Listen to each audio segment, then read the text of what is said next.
quel moment le cœur devient pierre.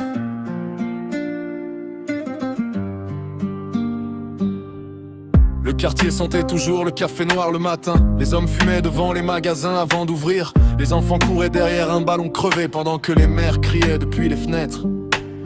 Les rires existaient encore, les murs avaient encore des couleurs et personne n'imaginait la peur. Au début ce n'était que des murmures, des noms prononcés plus bas que d'habitude, des voisins qui regardaient derrière eux avant de parler, des hommes qui disparaissaient une nuit puis revenaient changer, certains ne revenaient plus. Et dites-moi, comment un homme peut regarder un enfant trembler et continuer quand même?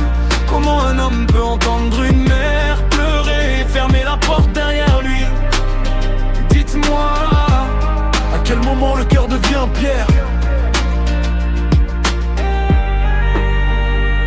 Les checkpoints ont poussé dans les rues comme des tombes ouvertes. Les soldats fumaient pendant que les habitants baissaient les yeux. Le bruit des bottes avait remplacé celui des ballons. Les écoles se vidaient, les fenêtres restaient fermées. Même les chiens semblaient avoir compris.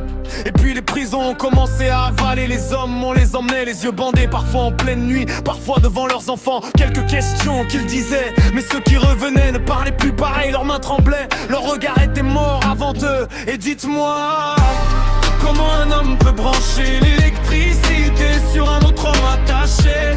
Comment un homme peut entendre des cris et dormir paisiblement après? Dites-moi, à quel moment le cœur devient pierre? Dans les cellules il n'y avait plus de nom, seulement des corps maigres collés contre les murs. Des hommes qui comptaient les jours avec leurs ongles, des adolescents qui appelaient encore leur mère dans leur sommeil, des pères qui partageaient une miette de pain avec plus faible que le bruit de l'électricité suffisait à faire trembler tout le couloir. Parfois les cris s'arrêtaient d'un coup et le silence devenait pire. La faim rongeait les ventres, les blessures s'infectaient, l'eau avait le goût du métal et de la peur. Le plus dur n'était pas toujours la torture, le plus dur c'était d'attendre son tour. Et dehors, des mères cherchaient encore leur fils. Certaines ont reconnu leur enfant sur une vidéo Facebook partagée des milliers de fois. Un corps allongé dans une rue poussiéreuse, le t-shirt porté la veille, le sang autour de la tête, les yeux encore ouverts vers le ciel. Des amis regardaient leur meilleur ami abattu par balle puis laissé au sol comme un animal. Personne n'osait courir vers eux parce qu'aider quelqu'un pouvait suffire à mourir à côté de lui. Alors les téléphones filmaient, les réseaux montraient les morts avant même que les familles soient prévenues. Les familles regardaient les visages torturés de leurs proches, abîmés par les coups, essayant malgré tout de reconnaître quelqu'un qu'elles aimaient encore. Et des mères découvraient la mort de leur enfant entre deux publications.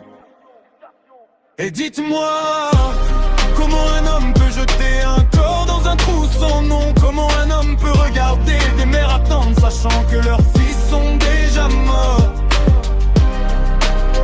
Dites-moi, à quel moment le cœur devient pierre?